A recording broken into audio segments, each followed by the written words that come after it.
भारत माता की, भारत माता की। मैं कहूंगा दीनदयाल उपाध्याय, आप कहिए अमर रहे, अमर रहे। दीनदयाल उपाध्याय, दीनदयाल उपाध्याय, दीनदयाल उपाध्याय।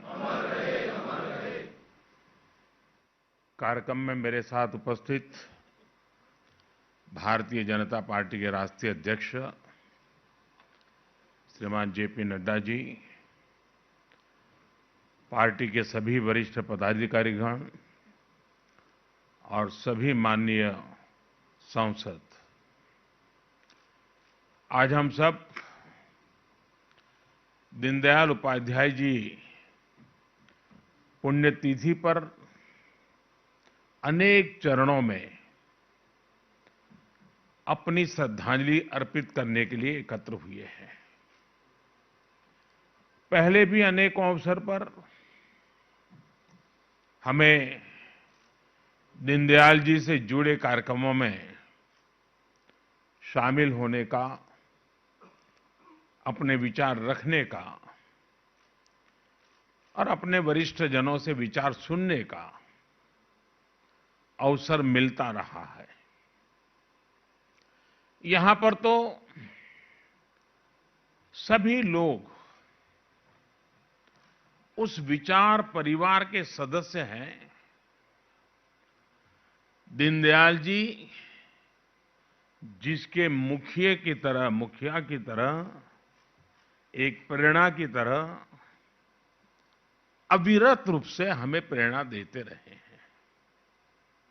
आप सबने दीनदयाल जी को पढ़ा भी है और उन्हीं के आदर्शों से अपने जीवन को गढ़ा भी है। और इसलिए आप सब उनके विचारों से, उनके समर्पण से भली भांति परिचित है। मेरा अनुभव है और आपने भी महसूस किया होगा कि हम जैसे जैसे दीनदयाल जी के बारे में सोचते हैं, बोलते हैं, सुनते हैं, उनके विचारों को पढ़ने का प्रयास करते हैं, हमें उनकी बातों में, उनके विचारों में हर बार एक नई ताजगी, एक नया दृष्टिकोण, एक नवीनता का अनुभव होता है। उनके विचार आज भी उतने ही प्रासंगिक है जितने तब थे और आने वाले समय में भी उतने ही आवश्यक रहेंगे जितने आज है। एकात्म मानव दर्शन का उनका विचार मानव मात्र के लिए था।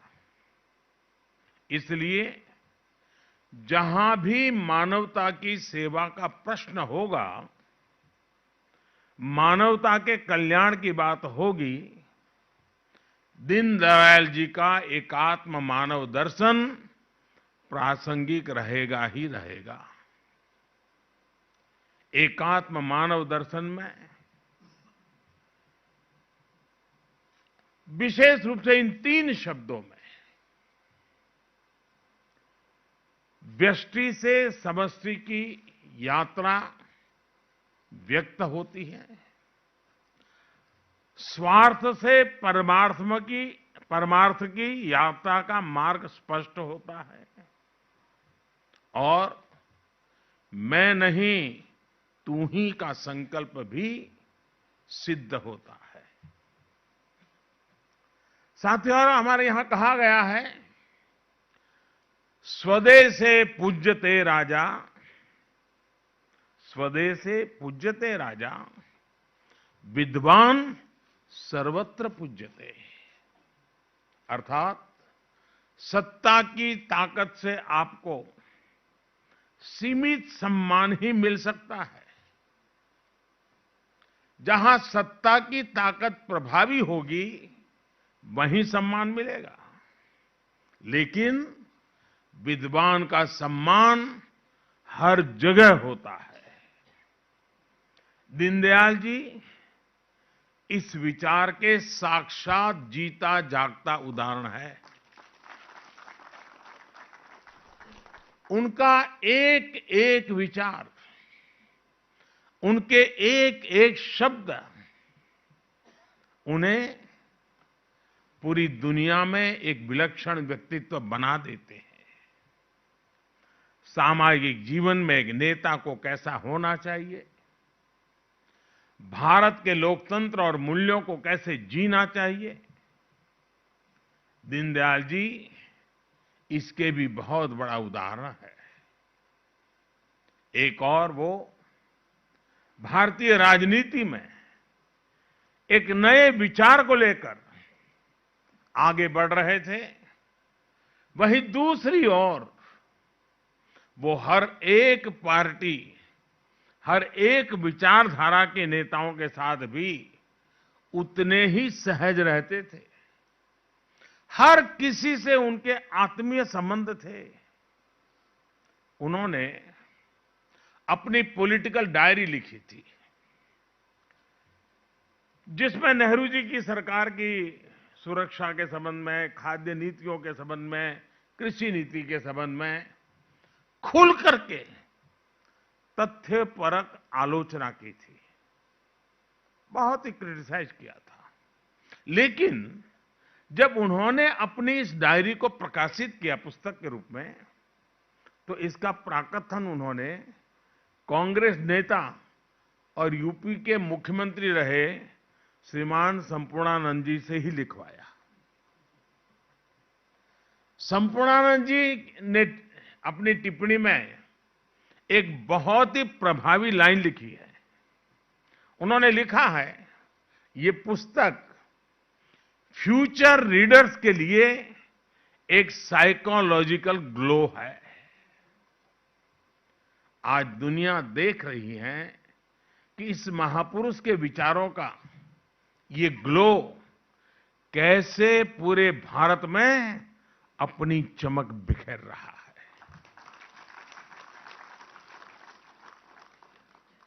साथियों, हमारे शास्त्रों में कहा गया है, स्वदेशो भुवनम त्रयम, स्वदेशो भुवनम त्रयम, अर्थात अपना देश ही हमारे लिए सब कुछ है, तीनों लोकों के बराबर है। जब हमारा देश समर्थ होगा तभी तो हम दुनिया की सेवा कर पाएंगे, एकात्म मानव दर्शन को सार्थक कर पाएंगे। दीनदयाल उपाध्याय जी भी यही कहते थे। उन्होंने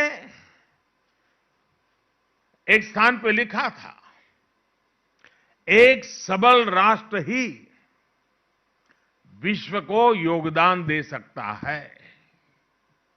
यही संकल्प आज आत्मनिर्भर भारत की मूल अवधारणा है।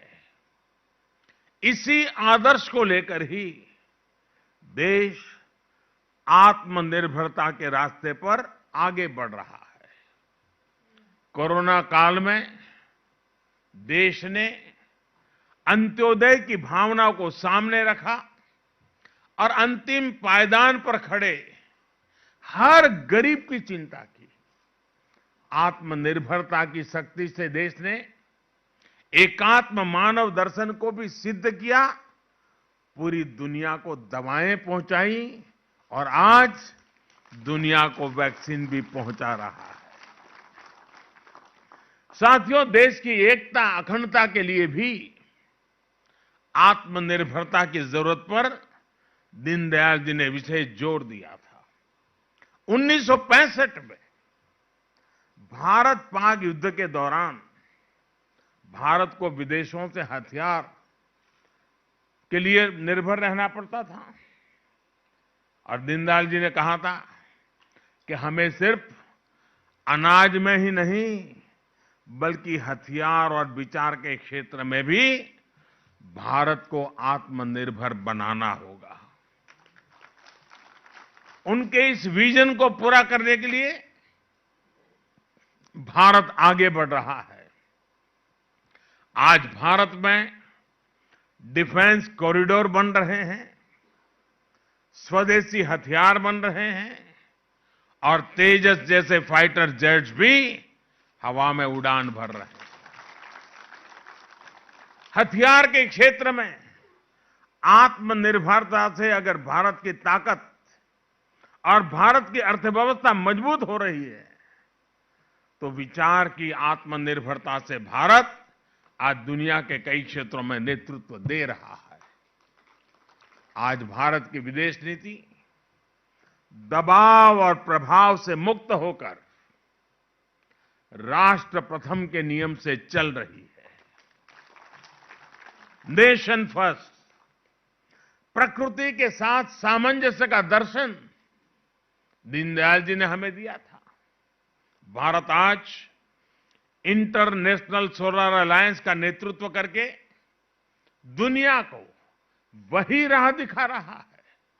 साथियों, दीनदयाल उपाध्याय जी ने दुनिया की किसी भी सोच के प्रभाव में अपने विचारों को नहीं गढ़ा था, इसलिए उनके विचारों में एक मौलिकता थी। भारत की भावना, भारत का मानस, भारत के मूल्य, वेद से विवेकानंद तक की भारत की चिंतन यात्रा, ये सारी बातें दीनदयाल जी के चिंतन में झलकती थी। इसलिए वो एक ऐसी अर्थव्यवस्था की बात करते थे जिसमें पूरा भारत शामिल हो, जिसमें पूरे भारत की विविधता झलके। लोकल इकोनॉमी पर विजन इस बात का प्रमाण है कि उस दौर में भी उनकी सोच कितनी प्रैक्टिकल और व्यापक थी। आज वोकल फॉर लोकल के मंत्र से देश इसी विजन को साकार कर रहा है। आज आत्मनिर्भर भारत अभियान देश के गांव, गरीब, किसान, मजदूर और मध्यम वर्ग के भविष्य का निर्माण का एक माध्यम बन रहा है। आखिरी पायदान पर खड़े व्यक्ति का भी जीवन स्तर कैसे सुधरे, ईज ऑफ लिविंग कैसे बढ़े, इसके प्रयास आज सिद्ध होते दिख रहे हैं। उज्ज्वला योजना, जनधन खाते, किसान सम्मान निधि, हर घर में शौचालय, हर गरीब को मकान, आज देश एक एक कदम आगे बढ़ते हुए इसको सिद्ध करता हुआ गौरव के साथ विकास की राह पर चल पड़ा है। इंफ्रास्ट्रक्चर की दिशा में हो रहा बड़ा बदलाव भी सामान्य मानवी के जीवन को सरल बनाएगा, देश को एक नई भव्य और आधुनिक पहचान देगा। साथियों, आज जब देश में इतने सकारात्मक बदलाव हो रहे हैं, पूरी दुनिया में भारत का कद बढ़ रहा है, तो कौन भारतीय होगा, कौन इस मां का लाल होगा जिसको गौरव न होता हो, उसका सीना चौड़ा न होता हो, उसका माथा ऊंचा न होता हो। आज विश्व भर में फैला हुआ भारतीय समुदाय जिस गर्व के साथ जी रहा है, उसका कारण भारत में हो रही गतिविधि है। हमें गर्व होता है कि हम अपने महापुरुषों के सपनों को पूरा कर रहे हैं। हमें गर्व है कि हमारी विचारधारा देशभक्ति को ही अपना सब कुछ मानती है। हमारी विचारधारा देशभक्ति से शुरू होती है, हमारी विचारधारा देशभक्ति से प्रेरित होती है, हमारी विचारधारा देश हित के लिए होती है।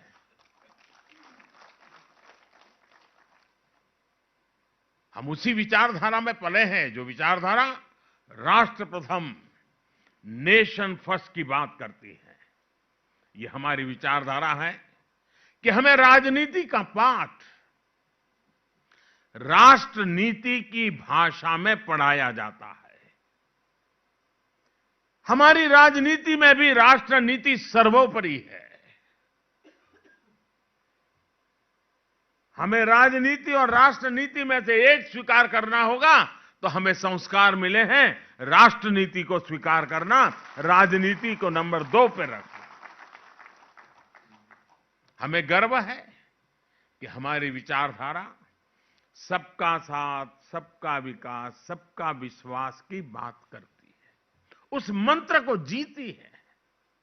आप देखिए, हमारी पार्टी ने अपनी सरकारों में ऐसी कितनी ही उपलब्धियां हासिल की हैं जिन पर आपको गर्व होगा, आने वाली पीढ़ियों को गर्व होगा। जो निर्णय देश में बहुत कठिन माने जाते थे, राजनीतिक रूप से मुश्किल माने जाते थे, हमने वो निर्णय लिए और सबको साथ लेकर लिए। उदाहरण के तौर पर देश में नए जनजाति कार्य मंत्रालय का गठन, जनजाति समुदाय को हमारे आने के बाद थोड़ा था, पहले भी था, लेकिन उस मंत्रालय का, अलग मंत्रालय का गठन भाजपा की ही सरकार में हुआ है। ये भाजपा का सरकार की ही देन है कि पिछड़ा आयोग भी उसको संवैधानिक दर्जा मिल सका, संवैधानिक स्टेटस हमारे यहां मिल सका। और ये भाजपा की ही सरकार है जिसने सामान्य वर्ग के गरीब लोगों को भी आरक्षण देने का काम किया है। और आप देखिए, देश में जब भी ऐसे कोई काम हुए हैं, तनाव पैदा हुआ है, संघर्ष हुआ है, समाज बढ़ गया है, उसी काम को हमने मेल जोल प्यार के वातावरण में किया है, क्योंकि राष्ट्र नीति सर्वोपरि है, राजनीति एक व्यवस्था है। राज्यों का विभाजन देख लीजिए, राज्यों का विभाजन जैसा काम राजनीति में कितने रिस्क का काम समझा जाता था, इसके उदाहरण भी है। अगर कोई नया राज्य बना तो देश में कैसे हालत बन जाते थे, लेकिन जब भाजपा की सरकार ने 3 नए राज्य बनाए तो हर कोई हमारे तौर तरीकों में दीनदयाल जी के संस्कारों का प्रभाव स्पष्ट देख सकता। उत्तर प्रदेश से उत्तराखंड का निर्माण हुआ, झारखंड बिहार से बनाया गया और छत्तीसगढ़ को मध्य प्रदेश से अलग आकार दिया गया। लेकिन उस समय हर राज्य में उत्सव का माहौल था, न कोई शिकायत थी, न कोई गीला शिकवा था, आनंद ही आनंद था, दोनों तरफ आनंद था। हमारी सरकार ने लद्दाख, करगिल को अलग केंद्र शासित राज्य का दर्जा दिया है और वहां भी उत्सव का ही वातावरण है। इसी तरह जम्मू कश्मीर और वहां के लोगों की आकांक्षाओं को भी हम पूरी तरह साकार करने में पर जुटे हैं। उसी प्रकार से सेलवासा और दमन दमन अलग थे, हमने उसको जोड़ दिया, दोनों तरफ आनंद है। अगर उनकी नई रचना की तो भी आनंद है और सम्मिलित किया तो भी आनंद है, क्योंकि हमारी प्रेरणा राष्ट्र नीति है।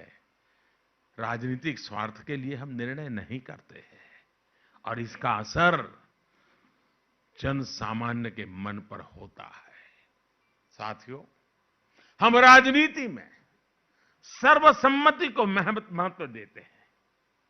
हम सहमति के प्रयास को करते करते सर्वसम्मति तक जाना चाहते हैं। दीनदयाल जी कभी भी राजनीतिक अस्पृश्यता में विश्वास नहीं रखते थे। और आपको याद होगा, जब मैं 2014 में आया तो मुझे सदन में एक बार बोलने का मौका मिला, तब मैंने सदन में कहा था और बड़ी जिम्मेवारी के साथ कहा था, और बड़े कन्विक्शन के साथ कहा था। जो इस कन्विक्शन को हम लोग जीते हैं, हमें संस्कार में मिले हैं।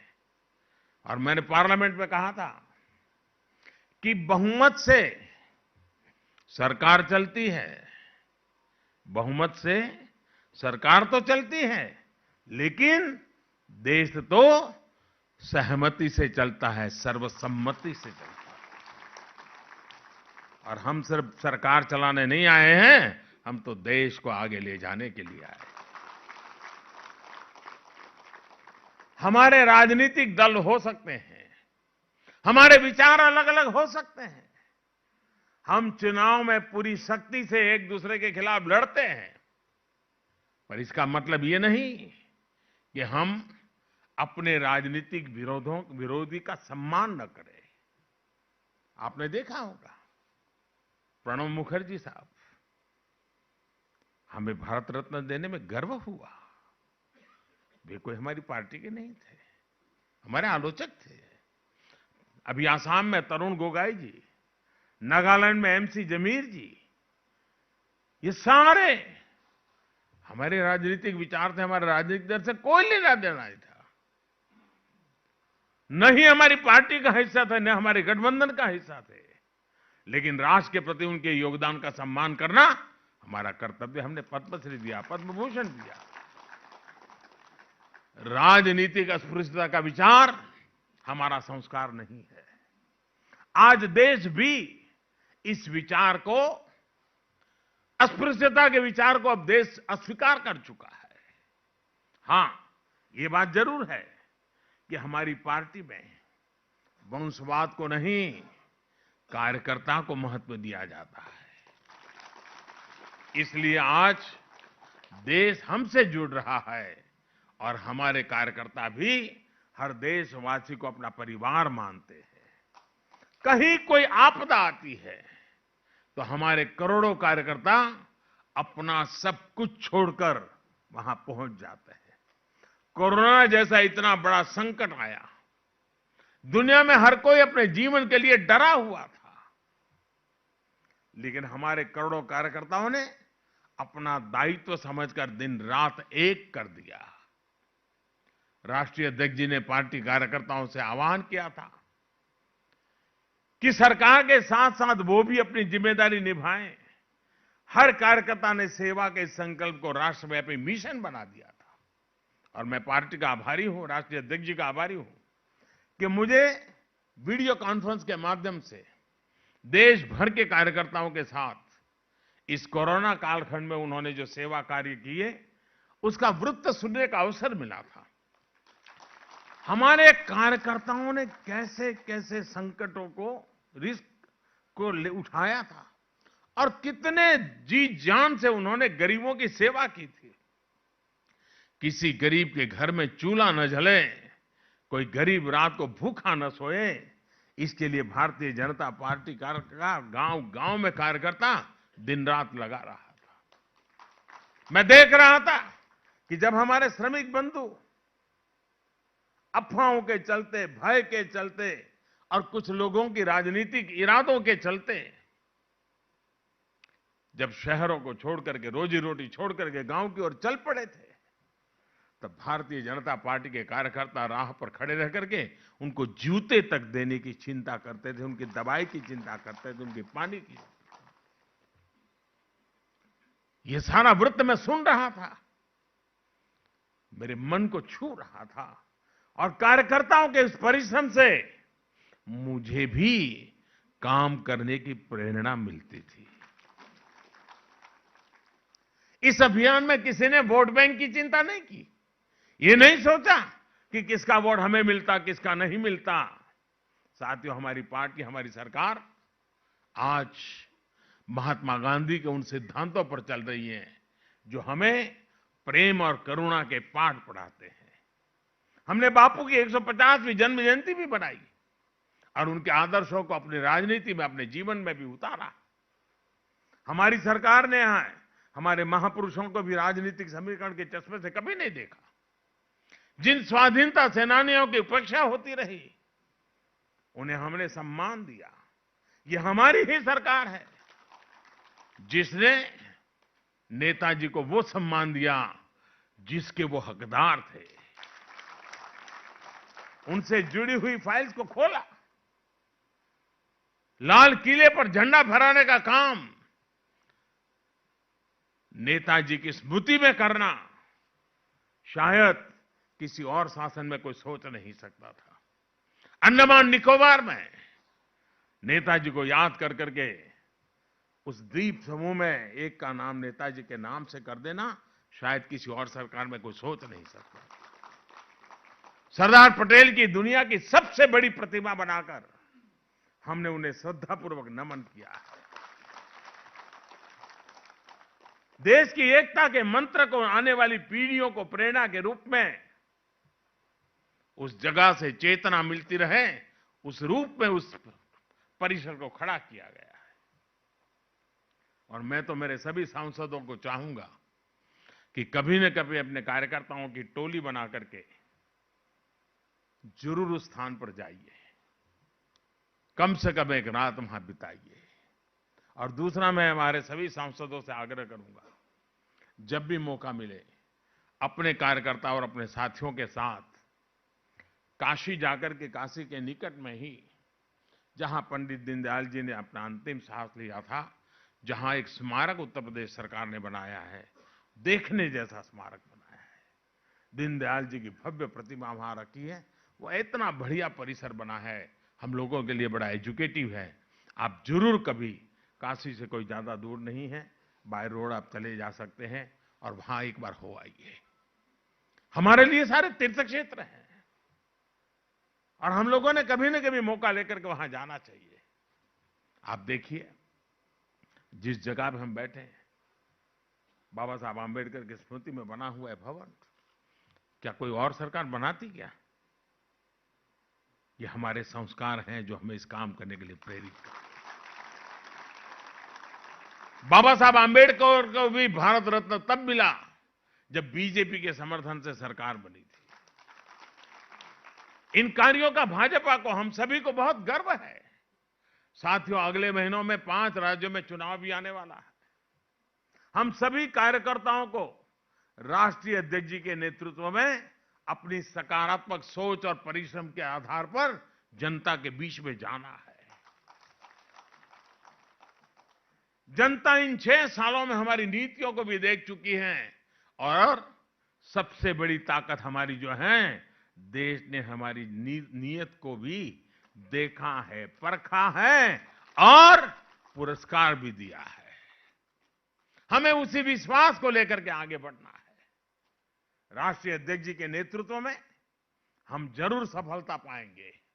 साथियों, हमने देखा है कि पिछले कुछ सालों में टेक्नोलॉजी का यूज करके हम बहुत बड़े स्केल पर लोगों के जीवन में परिवर्तन लाने में सफल हुए हैं।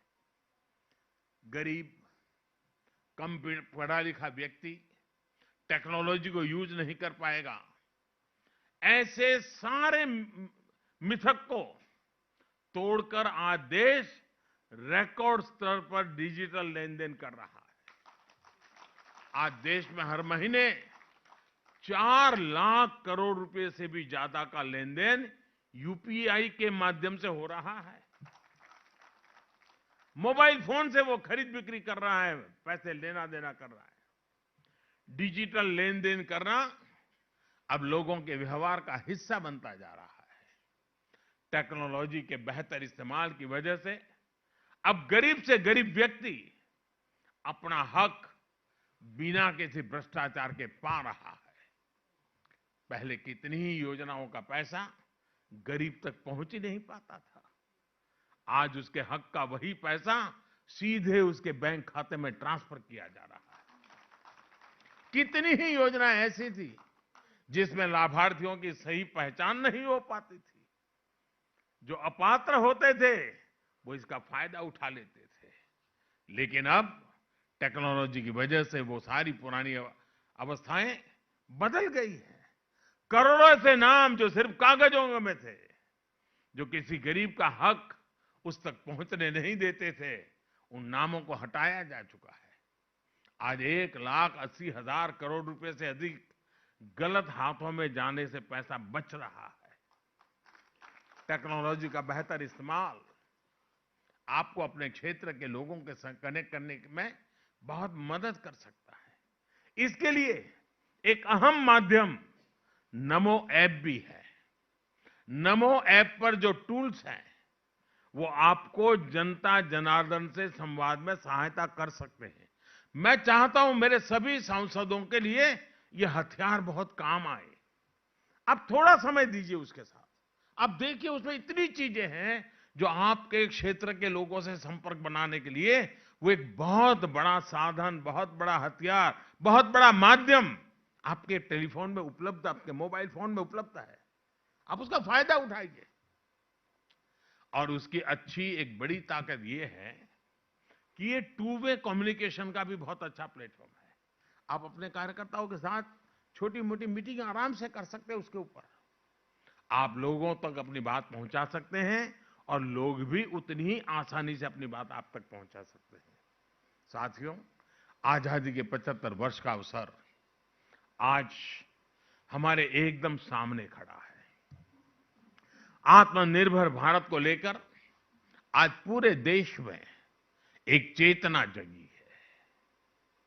मैं आपसे आग्रह करूंगा, पार्टी की हर इकाई, देश में भी, राज्यों में भी, जिले में भी और पोलिंग बूथ तक, हर इकाई आजादी के 75 साल निमित्त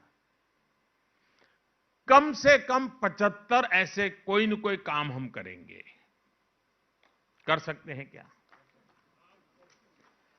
कम से कम 75 काम के साथ हम जुड़ेंगे।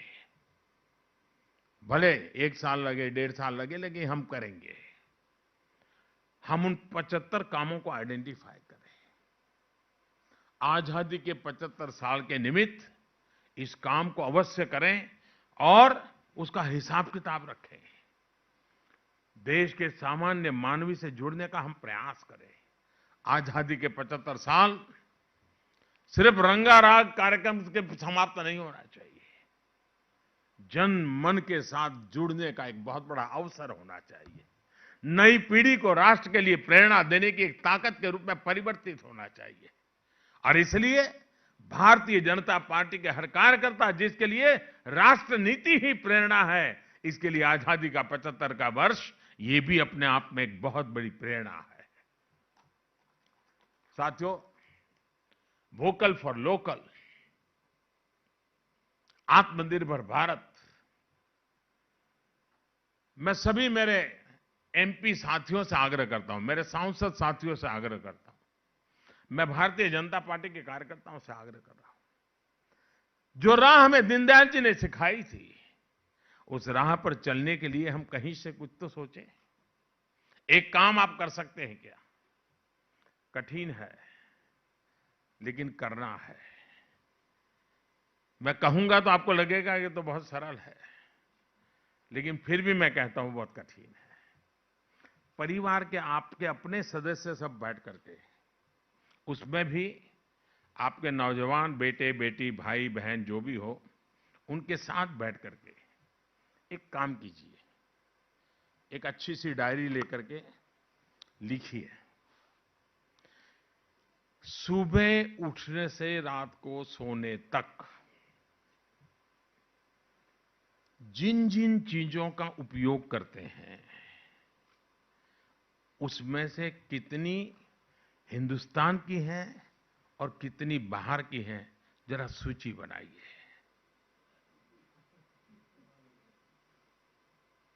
मैं बिल्कुल कहता हूं, आप खुद जब सूची बनाएंगे आप चौंक जाएंगे, आप डर जाएंगे।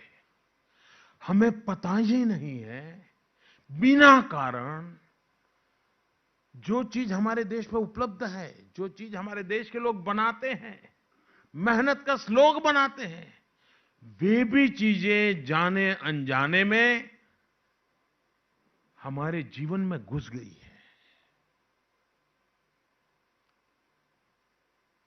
अगर देश की मिट्टी की सुगंध जिसमें न हो, देश के मजदूर का पसीना जिसमें न हो, ऐसी चीजों से मुक्ति पानी चाहिए कि नहीं पानी चाहिए? ये जिम्मा हमें लेना चाहिए कि नहीं लेना चाहिए। मैं ये नहीं कह रहा हूं कि भाई आपके पास कोई घड़ी है, कोई चश्मा है तो फेंक दो, मैं ये बात का विचार का पक्ष का नहीं हूं। लेकिन सोचिए तो, बिना कारण चीजें घुस गई है जी। 80% तो चीजें वो होगी जब लिखोगे अच्छा मैं ये भी चीज बाहर की उपयोग कर रहा हूं, अरे रे कैसी गलती कर दी, आपका भी मन उठ जाएगा जी। आप देखिए देश को और जब हम अपने से शुरू करेंगे तो कन्विक्शन के साथ हम औरों को भी कह पाएंगे, और इसमें गर्व अनुभव कीजिए दोस्तों। और मैंने देखा है कि जब मैं वोकल फॉर लोकल की बात कर रहा हूं तो ज्यादातर लोग क्या करते हैं, देखिए दिए हम लोकल, नहीं भाई, दिवाली के दिए से बात पूरी नहीं हो जाती है। वो तो हमारे मन के अंधेरे को दूर करने के लिए एक छोटी सी शुरुआत है। हमें जरा व्यापक रूप से होना चाहिए। साथियों, दीनदयाल जी ने हमें जो संस्कार दिए, ये समाज के प्रति हमारी जो संवेदना होती है, उस संवेदना का सामर्थ्य कितना होता है। अब देखिए सरकारें इतनी आई है, कुछ काम हम ऐसे कर रहे हैं जिसमें आपको वो बात नजर आएगी। जैसे मैंने अभी कई चीजें बताई, शौचालय का सोचने का विचार एकात्म मानव दर्शन के कारण आता है जी। सबका साथ सबका विकास का मंत्र से आता है। आपने देखा होगा कि सरकार ने काम किया, हमारे देश में भाषाएं तो अलग अलग है और हम अलग अलग भाषाओं के कारण अपने अपने दुनिया में जीते भी हैं। ये हमारी विविधता अपनी ताकत भी है। लेकिन क्या कारण है कि हमारे देश में ये जो हमारे मूकबधिर भाई बहन होते हैं, हमारे दिव्यांग होते हैं, उनके लिए भी आजादी के इतने सालों के बाद भी हम कॉमन साइन लैंग्वेज नहीं बना पाए थे। तमिलनाडु के एक मूकबधिर जिस लैंग्वेज को जानता था, दिल्ली का बच्चा वो नहीं जानता था। जो बंगाल का जानता था वो गुजरात का नहीं जानता। क्यों? हर एक ने अपने अपने तरीके से साइनेज डेवलप की थी। इस सरकार की संवेदनशीलता देखिए कि हमने मेहनत करके अब पूरे देश में एक ही प्रकार के साइनेज थे वो समझ पाता है, ये शिक्षा शुरू की। इसमें देश की एकता का भी मुद्दा है, सरलता का भी मुद्दा है। यूं तो लगने वाली चीज बहुत छोटी है, लेकिन देश में छोटे छोटे लोगों की चिंता करने से ही देश बड़ा बनता है। कोई चीज छोटी नहीं होती, कोई काम छोटा नहीं होता है, कोई व्यक्ति छोटा नहीं होता है। किसी आवश्यकता हमें छोटी लगती हो, लेकिन उसकी जिंदगी में वो बहुत बड़ी होती है। ये जो है ना एकात्म मानव दर्शन का एक रूप है, और इसलिए हम लोगों का काम है कि हम कैसे करें। पंडित दीनदयाल जी के जीवन को देखें, सादगी, परिश्रम, ये बातें हमें बहुत उभर करके सामने आती है।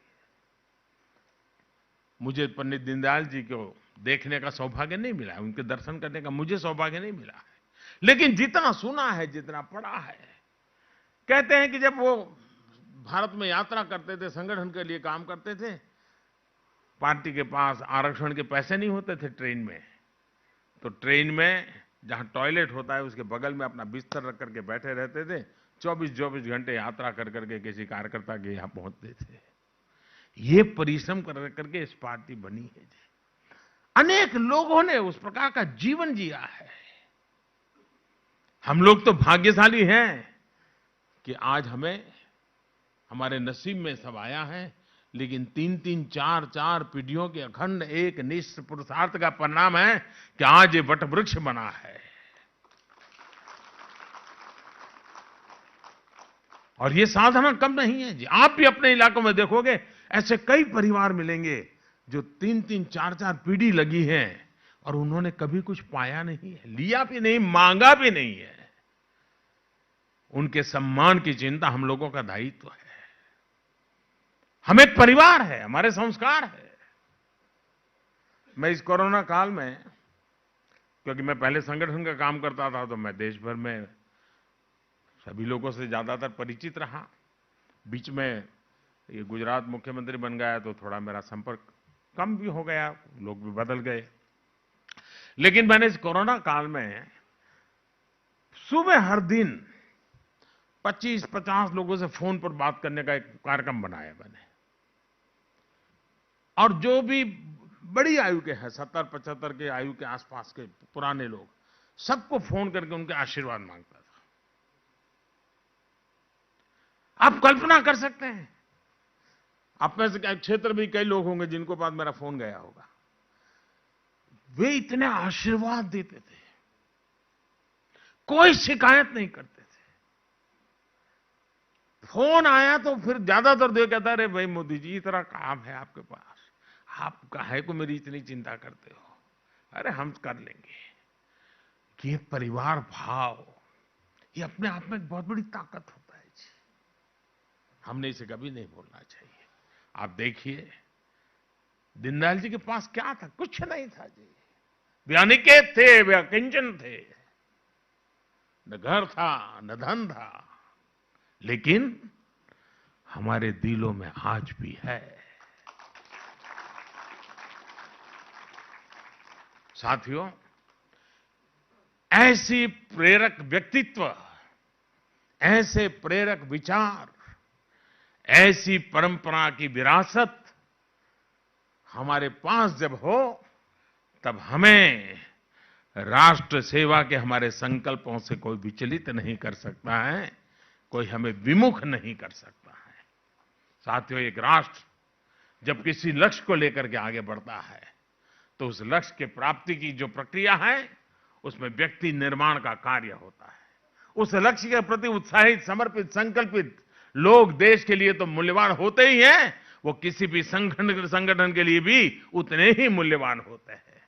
इसलिए एक संगठन के रूप में हमारे सामने अवसर हैं कि इस प्रक्रिया में हमें ऐसे कई नए लोग, खासकर युवा साथी मिलेंगे, जिनके स्वभाव में देश के लिए कुछ करना, देशवासियों के प्रति प्रेम, यह सब सहज रूप से होगा। अलग अलग क्षेत्रों से ऐसे लोगों को भाजपा से जोड़ना, यह भी हमारी प्राथमिकता होनी चाहिए। हमें हमारा परिवार का विस्तार करना चाहिए। हिंदुस्तान की सीमाएं उतनी ही भाजपा की सीमाएं होनी चाहिए। हमारे संगठन के क्वांटिटेटिव और क्वालिटेटिव विस्तार को भी यह अवसर है। और इसलिए मैं चाहूंगा कि हमें इसमें कहीं कमी नहीं है। एक और बात भी मैं कहना चाहूंगा, हमें अपने विचारों को व्यापक बनाने का प्रयास भी लगातार करते रहना चाहिए। इसके लिए दीनदयाल जी हमेशा अध्ययन पर विशेष जोर देते थे। आप सभी अध्ययन के लिए जरूर समय निकालें, आप संसद के संसाधनों का प्रयोग करें, और भी जैसी रुचि हो वैसे विषयों से भी जुड़े। दीनदयाल जी को पढ़ने समझने के लिए भी आप समय निकालें।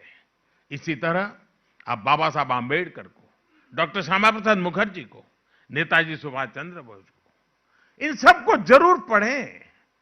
इससे आपके राजनीतिक जीवन में एक नई दिशा मिलेगी, आप एक अलग छाप छोड़ पाएंगे। मुझे विश्वास है कि हम सब दीनदयाल जी के इन आदर्शों को लेकर के आगे बढ़ेंगे। दीनदयाल जी का अंत्योदय का जो सपना था, वो 21वीं सदी में एक नए भारत के निर्माण के साथ पूरा होगा। मेरे साथियों, देश की हमसे बहुत अपेक्षाएं हैं। उन अपेक्षाओं को पूरा करने के लिए हमें अपनी तरफ नहीं देखना है, आखिरी छोर पर जो इंसान बैठा है, जो परिवार बैठा है, उसकी तरफ देखना है। अगर हम उसको मन में रख करके काम करेंगे, न कभी थकान आएगी, न विराम का मन करेगा, न कोई मोह में उस दिशा में खींच करके ले जाएगा। हम विरक्त भाव से, तन मन धन से उसकी सेवा का आनंद ले पाएंगे। इसी एक भाव के साथ जब हम आगे बढ़ना चाहते हैं, तो आखिर में एक पंक्ति दोहरा करके पंडित दीनदयाल उपाध्याय जी को आदरपूर्वक श्रद्धांजलि देते हुए आप सबको अनेक अनेक शुभकामनाएं देते हुए मैं यही कहना चाहूंगा, राष्ट्रभक्ति ले हृदय में, राष्ट्रभक्ति ले हृदय में, हो खड़ा यदि देश सारा। राष्ट्रभक्ति ले हृदय में, हो खड़ा यदि देश सारा। संकटों पर मात कर, संकटों पर मात कर, यह राष्ट्र विजयी हो हमारा, यह राष्ट्र विजयी हो हमारा। बहुत बहुत धन्यवाद।